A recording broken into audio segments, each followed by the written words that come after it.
العظيم اللهم صل على محمد وعلى آل محمد كما صليت على إبراهيم وعلى آل إبراهيم إنك حميد مجيد اللهم بارك على محمد وعلى آل محمد كما باركت على إبراهيم وعلى آل إبراهيم إنك حميد مجيد. گرامی قدر سامعین، میرے واجب الاحترام بزرگوں، بھائیوں، عزیزوں، یہ میرے لیے سعادت اور خوشی کی بات ہے کہ آج جمعۃ المبارک کے اس مبارک موقع پر آپ حضرات کی زیارت، ملاقات اور دینی نسبت پہ ایک نشست کا موقع مل رہا ہے. ہمارے مخدوم و محترم جامع المحاسن حضرت مولانا رضا الحق صاحب دامت برکاتہم نے حکم فرمایا یہاں حاضری کے لیے، تو میں ان کے تعمیل ارشاد میں اپنے محترم و مکرم استاذ العلماء جامع المحاسن حضرت مولانا مفتی خورشید احمد صاحب دامت برکاتہم عزیز محترم جناب زبیر صاحب کی میت میں حاضر خدمت ہو گیا. اللہ ہمارا مل بیٹھنا اپنی بارگاہ میں قبول فرمائے.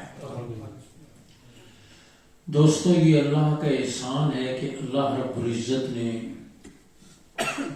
ہمیں اپنی ذات کا تعارف کرایا. حضور اقدس صلی اللہ علیہ وسلم تشریف لائے.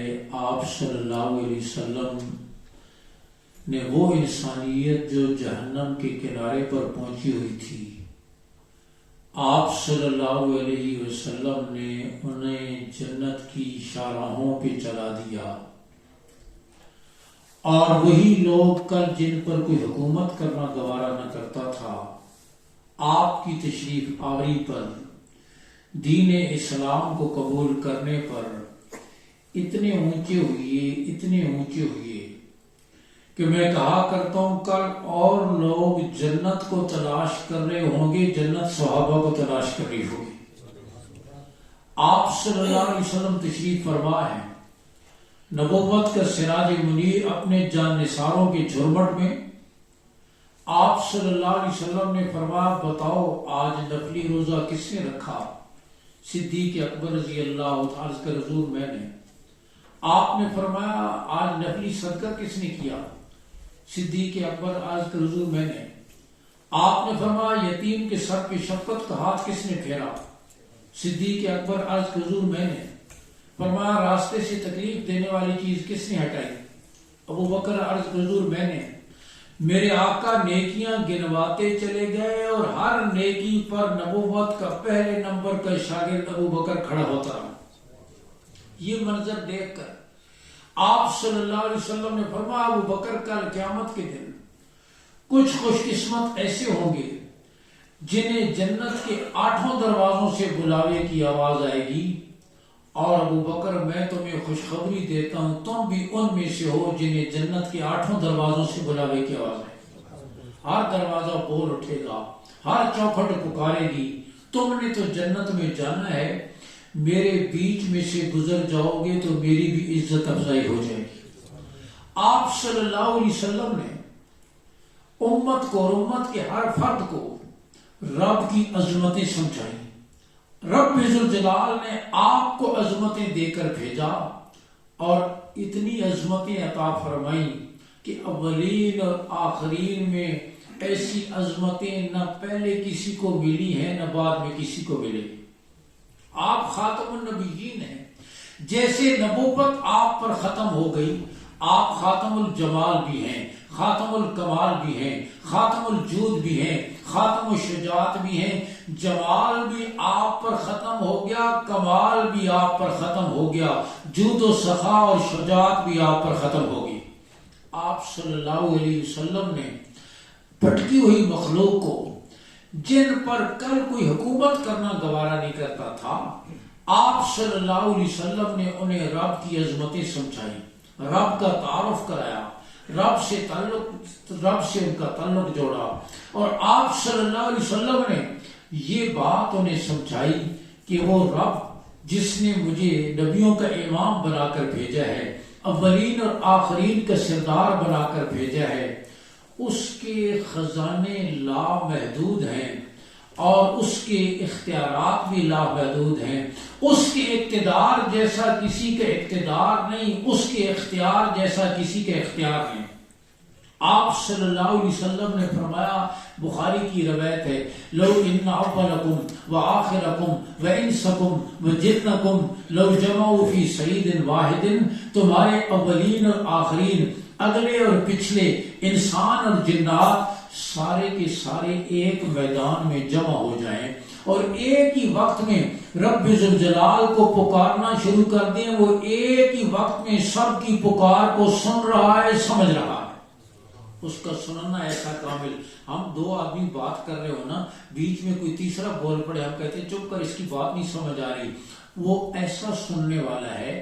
حدیث شریف میں آتا ہے، خولہ بنت ثعلبہ ایک صحابیہ ہے، حضور اقدس صلی اللہ علیہ وسلم کی دولت قدہ پر تشریف لائیں، اپنے گھریلو مسئلے میں اپنے شوہر کی شکایت کرنے لگی۔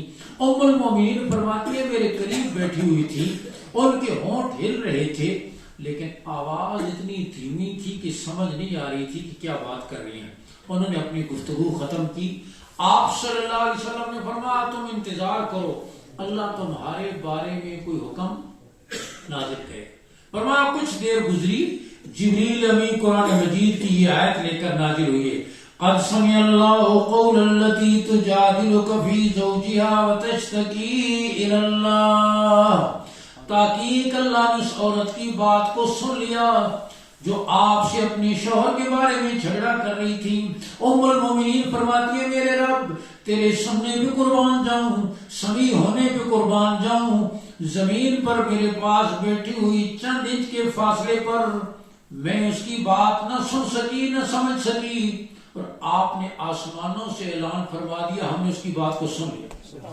اس کو سننا ایسا، آپ صلی اللہ علیہ وسلم نے فرمایا، ایک ہی وقت میں، ذرا غور کریں، ساری مخلوق، جنات اور انسان، جنات انسانوں سے بھی پہلے زمین پر آباد تھے، اس کائنات کے پہلے جن سے لے کر آخری جن تک، پہلے انسان سے لے کر آخری انسان تک، سارے اولین اور آخرین ایک میدان میں جمع ہو جائیں، اپنی اپنی بولیوں، اپنی اپنی زبانوں میں۔ اس وقت بھی دنیا میں 6000 سے زائد زبانیں بولی جا رہی ہیں، یہ اپنی اپنی زبانوں اور بولیوں میں اللہ کو پکارنا شروع کر دیں، ایک ہی وقت میں وہ سب کی پکار کو سن بھی رہا ہے، سمجھ بھی رہا ہے، اور وہ سب کی خواہشات کو، ضروریات کو نہیں، خواہشات کو، ہر انسان کا سینہ خواہشات کا سمندر ہے، فرمایا یہ سارے اپنی خواہشات کو مانگنا شروع کر دیں اور میرا رب ان سب کی خواہشات کو پورا کر دے،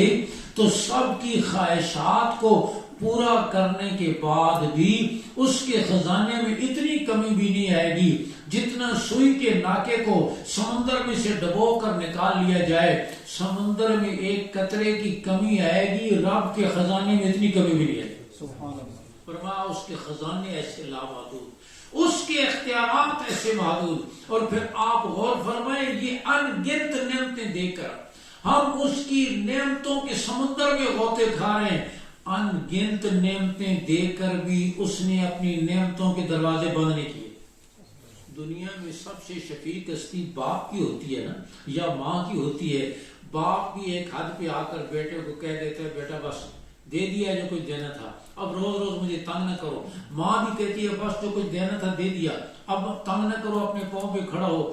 لیکن رب ذوالجلال فرماتے ہیں، میرے بندے سب کچھ دے کر بھی، آنکھ کی بینائی دے کر، کانوں کی سنوائی دے کر، زبان کی گویائی دے کر، دل کی دھڑکنیں دے کر، زمین کا فرش دے کر، دن کے اجالے دے کر، رات کے سناٹے دے کر، سب کچھ دے کر بھی میرے دروازے کھلے ہوئے ہیں، تو مانگتے مانگتے تھک جائے گا، میں دیتے دیتے نہیں تھکوں گا۔ تو مانگتے مانگتے تھک جائے گا، لیکن میں دیتے دیتے نہیں تھکوں گا. فرمایا واحد بادشاہ ہے دنیا میں جتنے بادشاہ ان سے مانگنے والے جتنے زیادہ ہو جائیں وہ اتنے پریشان ہوتے ہیں. یہ واحد بادشاہ ہے مانگنے والے جتنے زیادہ ہو جائیں اتنا خوش ہوتا ہے. اور دنیا میں فرمایا جو مانگتا ہے دنیا میں جس سے تعلق کمزور کرنا ہو نا اس سے مانگنا شروع کر دو. قرضہ مانگ لو. آپ کا قریبی رشتہ دار کیوں نہ ہو آپ کو دیکھ کر دروازہ راستہ بھی بدل لے گا, آپ کا ٹیلی فون بھی نہیں اٹینڈ کرے گا. فرمایا دنیا میں جس سے تعلق کمزور کرنا ہو مانگنا شروع کر دو, مجھ سے تعلق مضبوط کرنا ہو مانگنا شروع کر دو. دنیا والوں سے مانگتے جاؤ گے تعلق کمزور ہوتا جائے گا, مجھ سے مانگتے جاؤ گے تعلق مضبوط ہوتا جائے گا. دنیا والوں کے دروازے پر آ کر بیٹھ جاؤ ذلت کی نظر سے دیکھے جاؤ گے, میرے دروازے پر آ کر بیٹھ جاؤ عزت کی نظر سے دیکھے جاؤ گے. اللہ رب العزت کی ذات جو مانگنے پر راضی ہوتا ہے. فما من لم یسأل اللہ یغضب علیہ, جو اللہ سے نہیں مانگتا اللہ اس سے ناراض ہوتے ہیں. اور پھر میں نے عرض کیا غور کرو ہمارا ملازم ہم اس کو ایک دفعہ آواز دیں, 2 دفعہ آواز دیں, 4 دفعہ آواز دیں, 5 دفعہ آواز دیں, سن کر نہ منہ کرے نہ ہاں, ہم کہیں گے نکل جاؤ یہاں تمہاری کوئی جگہ نہیں ہے. میں نے 5 دفعہ تمہیں آواز دی ہے, تم نے سن کر کوئی رسپانس نہیں کیا, کوئی جواب نہیں دیا. آپ غور کرو 5 وقت مسجد کی طرف بلایا جاتا ہے, اللہ اکبر کی صدا بلند ہوتی ہے, حی علی الصلاۃ حی علی الفلاح کی ندا بلند ہوتی ہے, لیکن ہم ٹس سے بس نہیں ہوتے. پھر بھی وہ رزق کے دروازے بند نہیں کرتا. بیٹا بھی باپ کی نافرمانی کرے نا 2 4 5 سال وہ برداشت کرے گا, پھر اس کے بعد وہ دے دے گا اخبار میں ہاں عبد الشکور ولد عبد الغفور نے اپنے بیٹے کو مسلسل نافرمانی کی بنا پر جائیداد منقولہ غیر منقولہ سے آگ کر دیا ہے. آج کے بعد میں اس کے کسی قول فعل کا ذمہ دار نہیں ہوتا, یہ نہیں ہوتا. لیکن میں عرض کر رہا ہوں 70 سال گزر گئے, 70 سال گزر گئے نافرمانی کرتے ہوئے. اور میں کہتا ہوں ناراض باپ اتنا جلدی راضی نہیں ہوتا جتنا رب جلدی راضی ہوتا. ناراض ماں اتنا جلدی راضی نہیں ہوتی. ماں ناراض ہو جائے نا بیٹا ایک دن راضی کرنے نہ جائے, دوسرے دن نہ جائے, تیسرے دن نہ جائے, 8 دن کے بعد جائے تو ماں کہے گی 8 دن کی تھی تم, ہاں 8 دن کدھر رہو, اب میں یاد آئی ہوں, پھر جا کر کہیں راضی ہوگی. باپ ناراض ہو جائے نا بیٹا کوئی جرگہ شرکہ لے کر جائے, باپ پہلے دل کی بھڑاس نکالے گا, تو اے کیتا اور کیڑی شکل لے کے میرے کو آ گیا, پھر جا کر کہیں راضی ہوگا. لیکن رب ذوالجلال فرماتے تیری زندگی کے 70 سال گزر گئے میری نافرمانی کرتے ہوئے. اب تو جھکی کمر کے ساتھ, کمزور بینائی کے ساتھ, لرزتے ہاتھوں اور کپکپاتی ٹانگوں کے ساتھ لاٹھی ٹیکتا ہوا میرے در پہ آ گیا. جانتا ہوں تیری جوانی کہاں گزری, جانتا ہوں تیری راتیں کہاں گزری, جانتا ہوں تیری جلوتیں اور خلوتیں کہاں گزری, لیکن سب کچھ جاننے کے باوجود میں تجھے تانا بھی نہیں دوں گا کہ تو کیا کرتا رہا. تو صحیح نا, ہاں تیرا باپ تجھے تانا دے گا, تیری ماں تجھے تانا دے گی, میں سب کچھ جانتا ہوں کہ تو کیا کرتا رہا, لیکن جب تو میرے در پہ آ گیا میں تجھے تانا بھی نہیں دوں گا کہ تو کیا کرتا. اور بلکہ اللہ رب العزت انتظار میں ہوتے ہیں. حدیث شریف میں آتا ہے جب زمین پر گناہوں کی کثرت ہو جاتی ہے آسمانوں پر ہلچل مچ جاتی ہے, فرشتے عرض کرتے ہیں یا اللہ عذاب کا کوڑا برسا دے.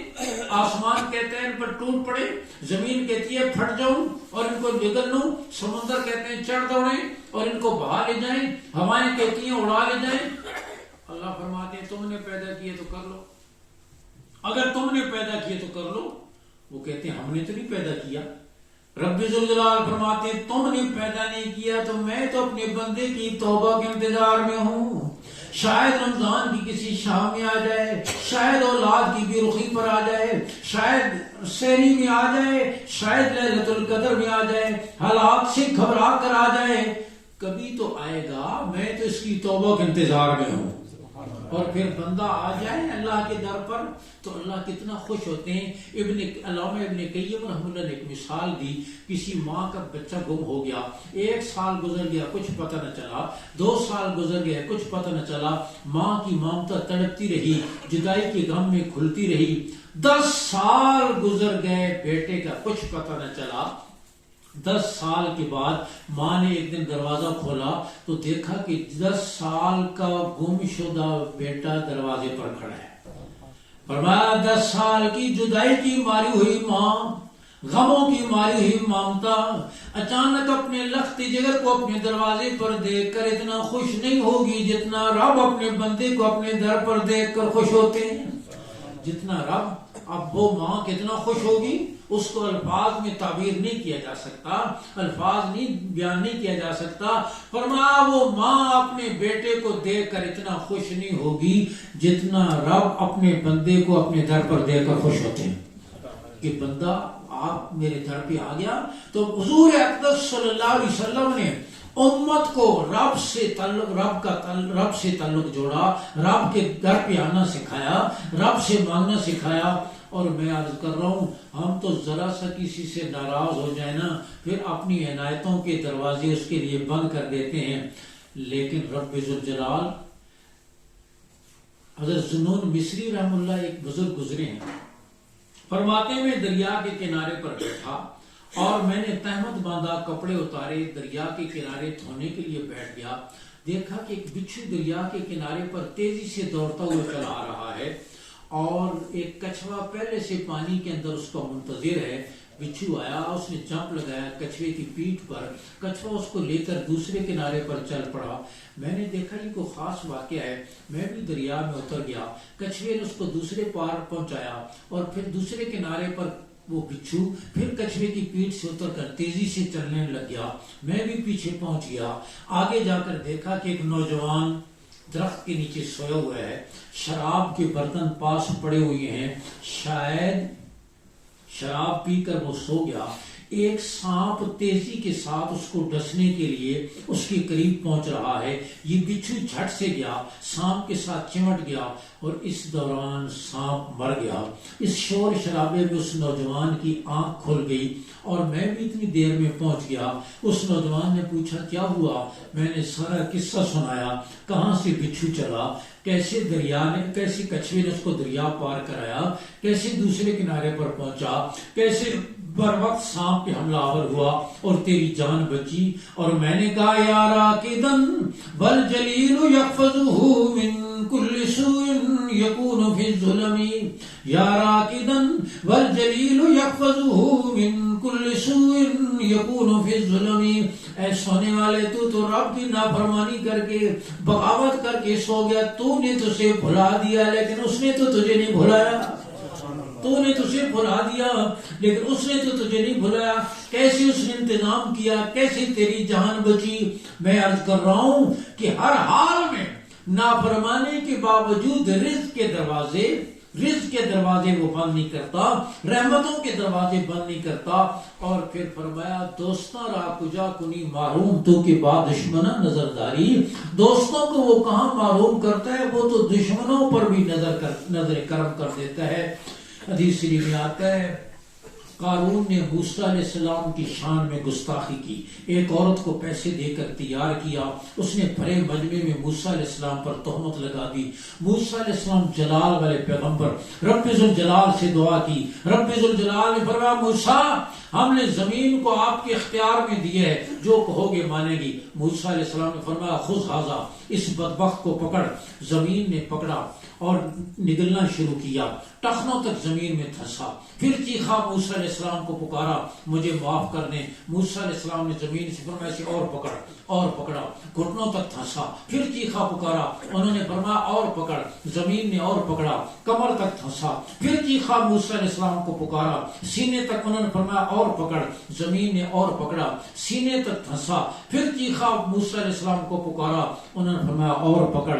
زمین نے اور پکڑا, مکمل طور پر زمین میں دھنس گیا. اور امام الانبیاء صلی اللہ علیہ وسلم نے فرمایا آج تک زمین میں دھنس رہا ہے اور قیامت تک دھنستا چلا جائے گا. اللہ کا غضب, اللہ کی ناراضگی بڑی سخت چیز ہے، اس سے ہمیشہ پناہ مانگنی چاہیے۔ جب زمین میں مکمل دھنس گیا جو بات میں عرض کرنا چاہتا تھا، تو اللہ رب العزت نے موسیٰ علیہ السلام کی طرف وحی کی اور فرمایا موسیٰ تم کتنے جلال والے پیغمبر ہو، تمہیں یہ بار بار پکارتا رہا لیکن تم نے معاف نہ کیا، مجھے ایک دفعہ بھی پکار لیتا تو میں معاف کر دیتا، لیکن یہ بدبخت مشرک تمہیں تو بار بار پکارتا رہا لیکن مجھے ایک دفعہ بھی نہیں پکارا، مجھے ایک دفعہ بھی پکار لیتا تو میں اسے معاف کر دیتا۔ تو میں نے عرض کیا وہ لامحدود خزانوں کا مالک، جس کی رحمت کا کوئی ٹھکانہ نہیں، جس کے خزانوں کا کوئی ٹھکانہ نہیں، جو بندے کے جھکنے پر، اپنے در پہ آنے پر اور ہاتھ پھیلانے پر وہ خوش ہوتا ہے۔ علماء نے لکھا ہے موسیٰ علیہ السلام کی قوم میں کہاں پڑا، موسیٰ علیہ السلام اپنی قوم کے 70,000 آدمیوں کو لے کر بارش کی دعا کے لیے میدان میں نکلے اور دعا کی۔ اللہ رب العزت نے فرمایا موسیٰ تمہاری قوم میں ایک آدمی ہے 40 سال سے گناہوں کے ذریعے میرے ساتھ جنگ کر رہا ہے، جب تک وہ نہیں نکلے گا اس وقت تک بارش نہیں ہوگی۔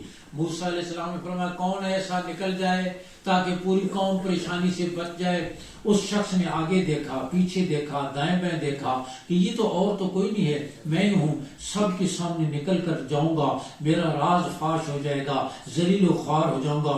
اس نے وہیں اپنا سر اپنے گھٹنوں میں رکھ لیا اور عرض کرنے لگا ہے میرے رب میری زندگی کے 40 سال گزر گئے، تیرے فرش پہ رہ کر، تیری چھت کے نیچے رہ کر، تیری نعمتوں کے سمندر میں غوطے کھا کر میں تجھے ناراض کرتا رہا، تو نے مجھے نہ بھلایا، میں تجھے بھلاتا رہا، تو چاہتا زمین پھٹ جاتی میں دھس جاتا، آسمان مجھ پہ ٹوٹ پڑتا، لیکن تو نے مہلت دی، ڈھیل دی، میں گناہوں میں آگے بڑھتا رہا۔ اے اللہ آج میری لاج رکھ لے، میں سچی توبہ کرتا ہوں، سب کے سامنے نکل کے جاؤں گا، ذلیل و خوار ہو جاؤں گا۔ سر گھٹنوں میں رکھا ہوا ہے، عابد اور معبود کا تعلق، خالق اور مخلوق کا تعلق، داتا اور منگتے کا تعلق آپس میں جڑا ہوا ہے، کسی کو پتہ نہیں، زاروں قطار ہو رہا ہے۔ آسمان پر پرندے کے پر جتنا بادل کا ٹکڑا ظاہر ہوا، پھیلا، اتنا برسا، معلوم یہ ہوتا تھا کہ مشکیزوں کے منہ کھل گئے۔ موسیٰ علیہ السلام فرمانے گئے یا اللہ ایک آپ نے فرمایا تھا ایک آدمی ہے جب تک وہ نہیں نکلے گا بارش نہیں ہوگی، تو آدمی تو کوئی نہیں نکلا، بارش کہاں سے ہو رہی ہے؟ رب ذوالجلال نے فرمایا موسیٰ جس کی وجہ سے بارش رکی ہوئی تھی آج اسی کی وجہ سے بارش ہو رہی ہے، جس کی وجہ سے بارش رکی ہوئی تھی آج اسی کو، اس کا رونا ہمیں اتنا پسند آیا، اس کی عاجزی ہمیں اتنی پسند آئی، جس کی وجہ سے بارش رکی ہوئی تھی آج اسی کی وجہ سے بارش ہو رہی ہے۔ موسیٰ علیہ السلام غور کرو اللہ کو اپنے بندوں سے کتنا پیار ہے، گنہگار سے گنہگار بندے سے کتنا پیار ہے۔ موسیٰ علیہ السلام عرض کرنے لگے یا اللہ بتا تو صحیح وہ ہے کون، بتا تو صحیح وہ ہے کون۔ رب ذوالجلال نے فرمایا موسیٰ بندوں میں سے بھی کوئی چغل خوری کرے تو میں ناپسند کرتا ہوں، رب ہو کر کیسے چغل خوری کروں، نہیں بتاؤں گا کہ کون ہے۔ آپ اندازہ کرو اللہ کو اپنے بندوں سے کتنا پیار ہے۔ تو فرمایا رب ذوالجلال کے در پہ آنا، اس کو راضی کرنا، اور میں نے عرض کیا وہ اتنا جلدی راضی ہوتا ہے کہ ناراض باپ اتنا جلدی راضی نہیں ہوتا جتنا رب جلدی راضی ہوتا ہے۔ اب رب کو راضی کرنے کا طریقہ ہاں قرآن نے خود بتایا، قل ان کنتم تحبون اللہ، میرے محبوب آپ اعلان فرما دیں اگر تم اللہ سے محبت کرنا چاہتے ہو، اللہ کو راضی کرنا چاہتے ہو، اس کا ایک ہی راستہ ہے فاتبعونی، میری پیروی کرو، میری سچی غلامی کو اختیار کرو، سر سے لے کر پاؤں تک، صبح سے لے کر شام تک، خوشی سے لے کر غم تک، کمائی سے لے کر خرچ تک، ہر حال میں میری سچی غلامی کرو، یحببکم اللہ، اللہ کو تم سے محبت ہو جائے گی، تم اللہ کے محبوب ہو جاؤ گے۔ محبوب کی ادائیں جس میں ہوتی ہیں وہ بھی محبوب بن جاتے ہیں۔ اور یاد رکھیں حضور صلی اللہ علیہ وسلم کی اتباع آپ کی غلامی کے علاوہ رب تک پہنچنے کا اور کوئی راستہ نہیں ہے، اور آپ صلی اللہ علیہ وسلم کی، ہم سارے کے سارے دنیا میں مسافر ہیں، اور ہر مسافر کی چاہت یہ ہوتی ہے میں اپنی منزل پر جلدی پہنچوں، مختصر راستے سے پہنچوں، محفوظ راستے سے پہنچوں۔ ہر مسافر کی یہی تمنا، اپنی منزل پر مختصر راستے سے پہنچوں، محفوظ راستے سے پہنچوں اور جلدی سے پہنچوں۔ فرمایا جنت تک جانے کا مختصر، محفوظ، آسان راستہ حضور کی غلامی کا راستہ ہے، اور حضور صلی اللہ علیہ وسلم کی محبت، آپ صلی اللہ علیہ وسلم کی سچی محبت مجبور کرے گی غلامی پر۔ جب محبت سچی ہوگی تو جیسے بھوک مجبور کرتی ہے کھانا کھانے پر، پیاس مجبور کرتی ہے پانی پینے پر، نیند کا غلبہ مجبور کرتا ہے سونے پر، سچی محبت مجبور کرے گی حضور کی غلامی پر۔ اور یاد رکھیں، جس سے محبت ہوتی ہے نا، پھر محبت کرنے والے کی نظر میں کوئی اور جچتا ہی نہیں ہے، اس کے دل و دماغ پر وہی چھایا ہوا ہوتا ہے جس سے محبت ہوتی ہے۔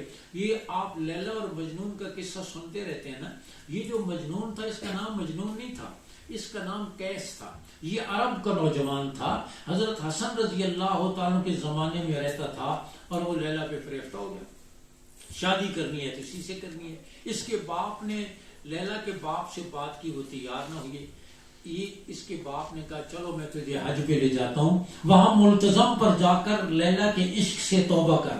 ملتزم دعا کی قبولیت کا خاص الخاص مقام ہے، حجر اسود اور بیت اللہ کی چوکھٹ کے درمیان میں تھوڑی سی جگہ۔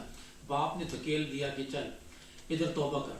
اب وہ ملتزم پر جا کر کیا کہتا ہے؟ کہتے ہیں الہی تبت من کل المعاصی ولکن من حب لیلا لا اتوب۔ کہتا ہے یا اللہ سارے گناہوں سے معافی مانگتا ہوں لیکن لیلا کی سے معافی نہیں مانگتا، اسی کی محبت میں۔ راستے میں حضرت حسن رضی اللہ تعالیٰ کو مل گیا۔ حضرت حسن رضی اللہ تعالیٰ نے فرمایا قیس، میں نے خلافت کے معاملے میں حضرت امیر معاویہ رضی اللہ تعالیٰ عنہ سے صلح کر لی ہے تاکہ مسلمانوں میں خون خرابہ نہ ہو، تو میں نے اچھا کام کیا ہے نا۔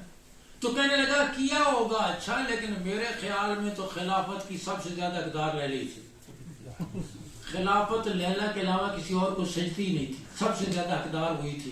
اب اس کو اس کی محبت ہے تو دل و دماغ پر وہی چھائی ہوئی ہے، جس سے محبت ہوتی ہے اس کے شعر سے، جس کے سے محبت ہوتی ہے اس کی شکل و صورت سے، جس سے محبت ہوتی ہے اس کے لباس سے، اس کے رہن سہن سے، ایک ایک چیز سے محبت ہوتی ہے۔ اور حضور صلی اللہ علیہ وسلم کی سچی محبت مجبور کرتی ہے زندگی کے ہر شعبے میں آپ کی غلامی پر، اور آپ کی غلامی ہوگی تو یہی رب کی رضا کا ذریعہ ہے، رب کی محبت کا ذریعہ ہے۔ ایک بات عرض کر کے ختم کرتا ہوں، حضرت ابو ہریرہ رضی اللہ تعالیٰ اس امت کے پہلے شیخ الحدیث ہیں جنہوں نے امت تک 5374 آقا کے ارشادات محفوظ کر کے پہنچائے۔ کتنے؟ یہ باتیں بھی یاد رکھا کریں، 5300۔ سارے صحابہ میں سب سے زیادہ حدیثیں پہنچانے والے کون ہیں؟ ابو ہریرہ۔ حالانکہ وہ 7 ہجری میں مسلمان ہوئے، 11 ہجری میں حضور دنیا سے تشریف لے گئے، 3-3.5 سال کا کل عرصہ ملا انہیں حضور کی مجلس میں، لیکن جب سے آئے پھر ابو ہریرہ گئے نہیں، ایک دن بھی چھٹی نہیں کی۔ تو ابو ہریرہ فرماتے ہیں دسترخوان بچھا، کھانا لایا گیا، حضور بھی تشریف لائے، گوشت میں کدو پکا ہوا تھا، میں نے دیکھا کہ حضور سالن میں سے کدو کے ٹکڑے تلاش کر کر کے تناول فرما رہے ہیں، مجھے اندازہ ہو گیا کہ کدو حضور کو محبوب ہے، میں نے سارے سالن میں سے کدو کے ٹکڑے اکٹھے کر کے ایک پلیٹ میں آپ کے سامنے رکھ دیے تاکہ آپ کو سہولت ہو جائے۔ ابو ہریرہ فرماتے ہیں مجھے اندازہ ہو گیا کہ کدو حضور کو محبوب، اس دن سے مجھے بھی کدو محبوب ہو گیا۔ اور پھر اگلی بات سنیں، ابو ہریرہ فرماتے ہیں اس دن کے بعد ساری زندگی ایسے نہیں ہوا کہ میرے گھر والوں نے مجھ سے پوچھا ہو کہ ابو ہریرہ آج کیا پکائیں اور میں نے کدو کے علاوہ کوئی اور جواب دیا۔ گھر میں ہنڈیا میری مرضی سے پکی ہو اور پھر کدو کے علاوہ کچھ اور پکا ہو، اس دن کے بعد پوری زندگی ایسے نہیں ہوا۔ فاروق اعظم رضی اللہ عنہ نگران گورنر بنایا ابو ہریرہ کو، اور ابو ہریرہ کئی دفعہ نگران گورنر بنے۔ فاروق اعظم نے ایک زمین کا ٹکڑا دے دیا، ابو ہریرہ سے گزارا کرو اور گورنری کرو، اور بڑی شان کے گورنر تھے، جنگل سے لکڑیاں کاٹ کر خود لاتے، لکڑیوں کا گٹھا سر پہ رکھا ہوا ہے، بازار میں سے گزر رہے ہیں اور لوگوں کو آواز دے رہے ہیں لوگوں جال امیر ہٹ جاؤ، گورنر صاحب آ رہے ہیں، اپنے پروٹوکول اب سب بھی خود ہی ہیں۔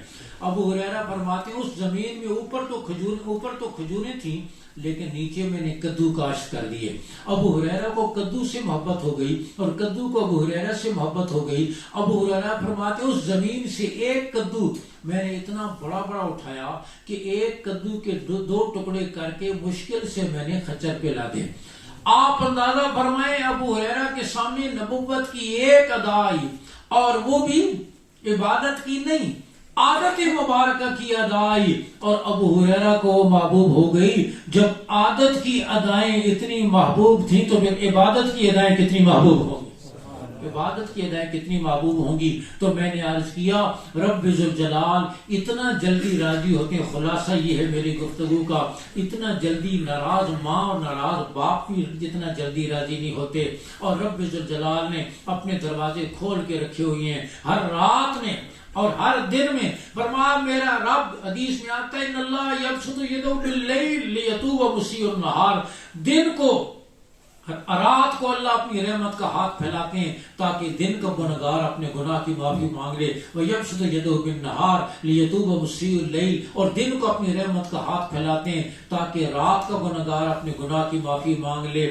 دن کے گنہگار کو دوسرے دن تک انتظار کرنے کی ضرورت نہیں، رات کے گنہگار کو دوسری رات تک انتظار کرنے کی ضرورت نہیں، اس کی رحمت کے دروازے کھلے ہوئے ہیں۔ ہم تو مائل بکرم ہیں، کوئی سائل ہی نہیں، منزل بتلائیں کسی کوئی راہ روے منزل ہی نہیں، کوئی آئے تو صحیح، اس کی رحمت تو بخشش کے لیے بہانہ مانگتی ہے۔ دوستاں را کجا کنی معروم تو کی بادشمنہ نظرداری، دعا کرو اللہ ہمیں اپنے رب کو راضی کرنے کی توفیق دے، قدم قدم پر اس کی رضا کو پیش نظر رکھنے کی توفیق دے، اور وہ راضی ہو گیا تو پھر سب کچھ مل گیا۔ رب راضی ہو گیا تو سب کچھ مل گیا۔ وہ محمود نے اپنے وزراء سے ایک دفعہ کہا آج خزانے کا دروازہ میں کھول دیتا ہوں، جو جس چیز پر ہاتھ رکھ لے گا وہ چیز اسی کی ہو جائے گی۔ وزیر لب کے دوڑے خزانے کی نایاب چیزوں کو سمیٹنے کے لیے، ایاز وہیں کھڑا رہا۔ وہ ذرا کتنا بیوقوف ہے، یہ موقع اور یہ گولڈن چانس ہاتھ سے نکل جائے گا۔ ایاز کہنے لگا بادشاہ سلامت اپنی بات میں پکے ہیں کہ آج جو جس چیز پر ہاتھ رکھ لے گا اسی کی ہو جائے گی؟ کہا بالکل پکا ہوں۔ ایاز آگے بڑھا اور محمود کے سر پہ ہاتھ رکھ لیا اور کہا کہ بادشاہ میرا ہو جائے گا تو بادشاہ کے سارے خزانے میرے ہو جائیں گے۔ فرمایا رب راضی ہو گیا تو رب کی ملکیت میں ہے، اسی کے خزانے میں سب کچھ، اور وہ راضی نہیں ہوگا جب تک اس کے محبوب کی غلامی نہ کی جائے۔